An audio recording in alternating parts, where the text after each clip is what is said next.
নমস্কার বন্ধুরা, আমি দেবলীনা মোমোস ডায়েরিজ অ্যান্ড লাইফস্টাইলের পক্ষ থেকে তোমাদের সবাইকে জানাই অনেক অনেক শুভেচ্ছা। আশা করি তোমরা খুব ভালো আছো। এবছর তো শীত প্রায় চলে যাবার মতনই, আর আজকে আমরা চলে এসেছি কলকাতা বইমেলাতে। এই কলকাতা বইমেলা 28শে জানুয়ারি 2025 থেকে শুরু হয়েছে আর চলবে হচ্ছে 9ই ফেব্রুয়ারি 2025 অবধি। আর কলকাতা বইমেলা সকাল 10টা থেকে রাত্রির 8:30 অবধি কিন্তু খোলা থাকে। এবছরের থিম কান্ট্রি আশা করি তোমরা এতদিনে জেনেই গেছো নিশ্চয়ই, সেটা হচ্ছে জার্মানি। আর এবছরের বইমেলা 48তম বর্ষে আমাদের পদার্পণ করলো। সেই প্রথম শুরু হয়েছিল 1976 সালের 5ই মার্চ কলকাতার এই বইমেলা প্রথম শুরু হয় সেন্ট পল ক্যাথিড্রাল বিড়লা তারামণ্ডলের ঠিক উল্টো দিকে যে মাঠটা, বর্তমানে যেটা আমরা মোহরকুঞ্জ নামে জানি, সেই উদ্যানেই কিন্তু প্রথম এই বইমেলা 52টা স্টল নিয়ে কিন্তু শুরু হয়। আর আজকে 2025-এ দাঁড়িয়ে এই বইমেলা 1057টা স্টল নিয়ে কিন্তু হচ্ছে। সত্যি এটা একটা কিন্তু দারুণ প্রাপ্তি আমাদের কাছে। দেখতে দেখতে 47টা বছর পার করে 48 বছরে কিন্তু পদার্পণ করলো। আর এবছর এই বইমেলায় অংশগ্রহণ করেছে যে বিদেশি স্টলগুলো, সেগুলো হচ্ছে আর্জেন্টিনা, স্পেন, পেরু, মার্কিন যুক্তরাষ্ট্র, ফ্রান্স, রাশিয়া এবং নেপাল। এবছর কিন্তু বাংলাদেশকে আমরা এই বইমেলায় অংশগ্রহণ করতে কিন্তু দেখিনি। তো চলো বেশি কথা না বলে বইমেলাটা একটুখানি ঘুরে দেখা যাক। আর এখানে বিভিন্ন ধরনের কিন্তু খুব সুন্দর সুন্দর মানুষদের সাথে আমাদের আলাপ হয়েছে, দেখা হয়েছে। যতটা পেরেছি তোমাদের সাথে কিন্তু তুলে ধরার চেষ্টা করেছি। তো এখানে একজন ভীষণ সুন্দর, খুব বিখ্যাত ভালো মানুষের সাথে আমাদের আলাপ হয়েছেন। উনি হচ্ছেন অঙ্ক বিশেষজ্ঞ, গণিতের টিচার। উনি হচ্ছেন প্রণবেশ জানা। স্যারের সাথে আলাপ হয়ে ভীষণ খুব ভালো লাগলো। উনি ওনার কার্ডের একটা কার্ড কপিও আমাদেরকে দিয়েছেন, সেটা তোমাদের সাথে আমরা শেয়ার করলাম। কোনো যদি অসুবিধা হয় তোমরা কিন্তু এখান থেকে ওনার সাথে কিন্তু যোগাযোগ করতে পারো। অসংখ্য ভালো লেগেছে স্যারের সাথে আলাপ হয়ে। তো চলো, নানান ধরনের জিনিস আছে, স্টল আছে। ও আর একটা কথা তোমাদেরকে এখানে বলাই হয়নি, কলকাতা বইমেলায় বিভিন্ন স্টল তো দেখেছি, তার সাথে যেটা দেখেছি সেটা হচ্ছে এখানে কিছু মানুষজন, তারা আমাদের দেশের যারা মুনি ঋষি আছেন বা যারা আমাদের গোল্ডেন ফিগার, যেমন নেতাজি, রবীন্দ্রনাথ, বিবেকানন্দ, সেরম সেজে গোটা মেলায় ঘুরে বেড়াচ্ছিলেন। ভীষণ সুন্দর লাগছিল সেগুলো দেখে। সত্যি এখনও আমরা তাদের জন্যই, মানে আমরা স্বাধীন হয়েছি, তাদের জন্যই এতটা পথ আমরা এগোতে পেরেছি। তো তাদের কিছু রেপ্লিকাই বলা যেতে পারে, বা তাদেরকে অনুসরণ করে এই যে মেলাটাকে আরও সুন্দর করে আয়োজন করা যায় তাদেরকে দেখে। এই দেখো সামনে আসছেন যিনি, উনি নেতাজি সেজেছেন, কি সুন্দরই লাগছে, তাই না? তো চলো ঘুরে দেখা যাক বইমেলাটা।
রকমই ব্যানারগুলো দেখতে পাবে। আর এই ব্যানারে যে বারকোডটা আছে সেই বারকোডটা স্ক্যান করলেই কিন্তু পুরো মেলার রুট চার্ট ম্যাপ সেটা কিন্তু তোমরা তোমাদের ফোনের মধ্যে কিন্তু পেয়ে যাবে।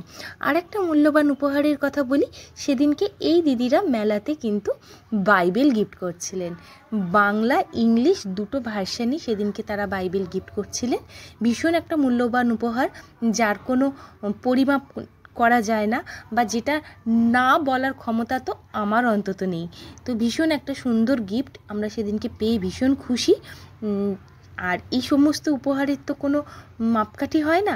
তো আশা করি সেদিনকে যারা মেলায় গিয়েছিলেন এই উপহারটা কেউই কিন্তু সেদিনকে মিস করেনি।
কাকন মালা এই শুনে আনন্দে আত্মহাসে সে বলল, ঠিক আছে, পিঠে পার্বণের যখন দিন তখন আমি কেন একা পিঠে বানাবো, তাহলে আসিও আমার সাথে বলে কাকনমালা এবং কাঞ্চনমালা দুজনে বসলেন পিঠে করতে।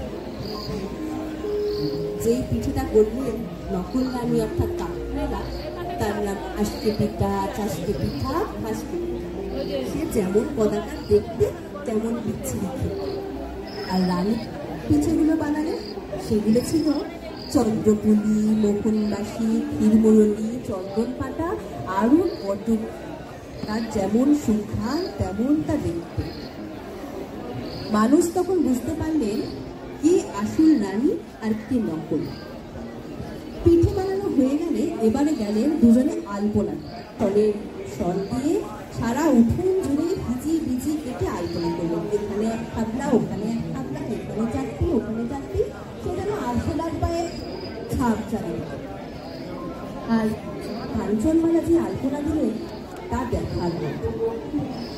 তিনি পদ্ম পাতা আঁকলেন, পদ্ম পাশে সোনার লতা আঁকলেন, লতার পাশে সোনার আঁকলেন, কলসের ওপরে চূড়া দিলেন, দুই ধারে ছড়া দিলেন, লক্ষ্মীর পা।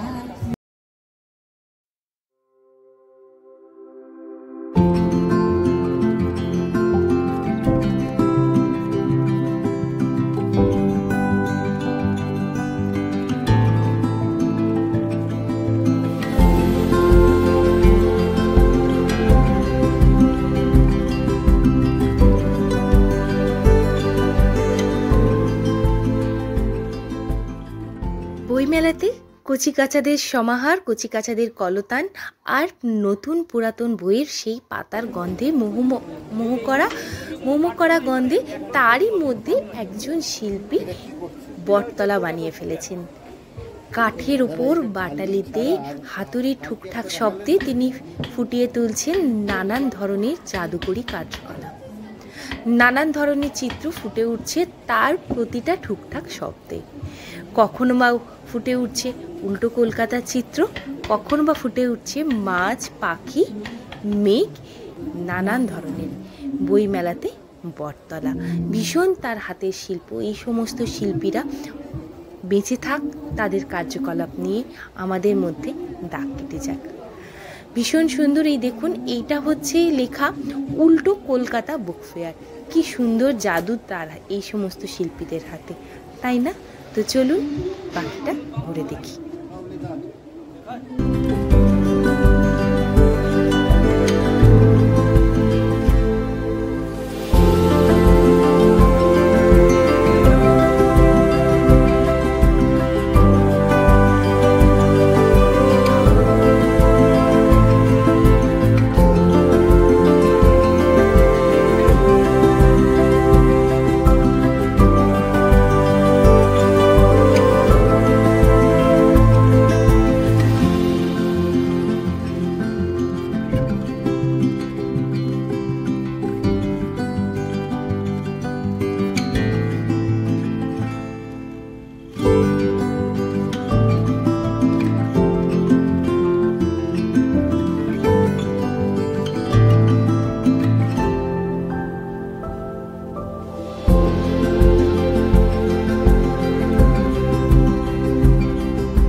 চলুন তাহলে এবার যাওয়া যাক সেই জার্মানির স্টলে, যেটা এবছরকার মেলার মূল প্রাণকেন্দ্র।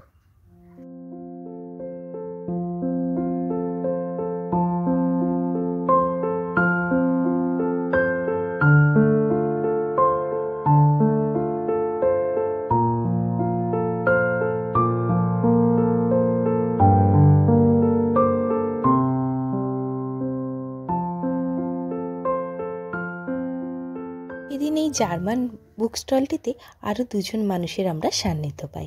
তার মধ্যে একজন হচ্ছেন ক্রিস্টোফার ক্রোয়েবেল, যিনি German noblest other, museum of the world বইটি লেখেন। আর তার সঙ্গেই রয়েছেন সুলগ্না মুখোপাধ্যায়, যিনি সেই বইটিকেই বাংলা ভাষায় আবার অনুবাদ করেন।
যে দোকানেই যাচ্ছি না কেন সে দোকানেই যেন আটকে যাচ্ছি চম্বুকের মতো।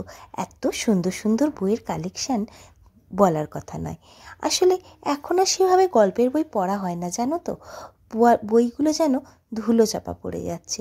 সত্যি কর্মব্যস্ততার জীবনে নিজেদের ছোট ছোট ভালো লাগাগুলো কীরমভাবে হারিয়ে যায়, তাই না? কিন্তু আমার মামনি মানে শাশুড়ি মা, উনি কিন্তু এখনও গল্পের বই পড়েন এবং পড়তে ভীষণ ভালোবাসেন। তো বইমেলায় এসেছি আর বই নেব না তা তো হয় না। 2-3টে বই নিয়েছি, সেগুলোও তোমাদেরকে দেখাবো। আর এই বইমেলায় ঘুরতে ঘুরতে সত্যি মনে পড়ে যাচ্ছে ছোটোবেলায় ম্যাগাজিনগুলো পড়তাম, শুকতারা, নন্টে ফন্টে, হাঁদাবোঁধা, এইগুলো কি ভালোই না লাগছে আজকে সেই বইগুলোকে যখন নানান রকমের রংচঙে দেখছি। আমাদের সময় ব্ল্যাক অ্যান্ড হোয়াইট ছিল, মানে সাদা কালো। এখন সেগুলোই কালার দিয়ে কি দারুণ লাগছে। আর এইখানে দেখুন কুইজ কম্পিটিশান হচ্ছে, অনেক মানুষ বেশ জমায়েত হয়েছেন, বেশ ভালো লাগে এইগুলো। তো আচ্ছা, আমার মতো কারা কারা এই ছোটোবেলায় ম্যাগাজিনগুলো পড়তে একটু কমেন্ট করে জানিও তো পারলে। তো চলো বাকি মেলাটাও ঘুরে দেখি। তুমি মোর জীবনের সাধনা বন্ধুরে।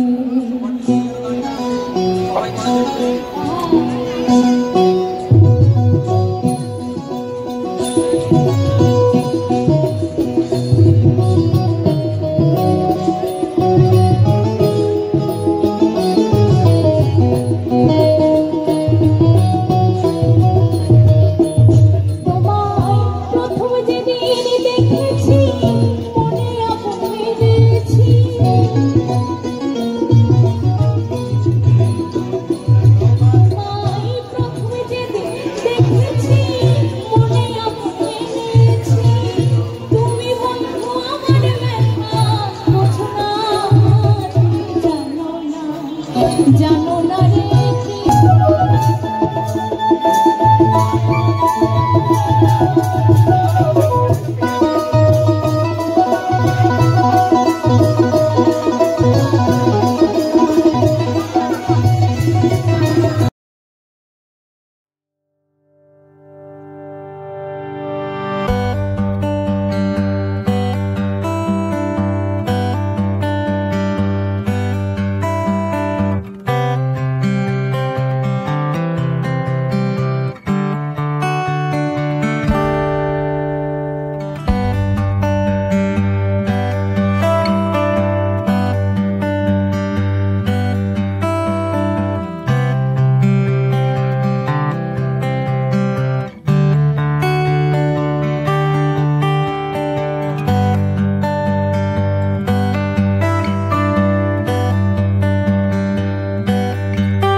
জানো, আমার অনেক দিনের শখ ছিল রবীন্দ্রনাথ ঠাকুরের লেখা একটা গীতাঞ্জলি থাকবে আমার এই ছোট্ট বইয়ের একটায়।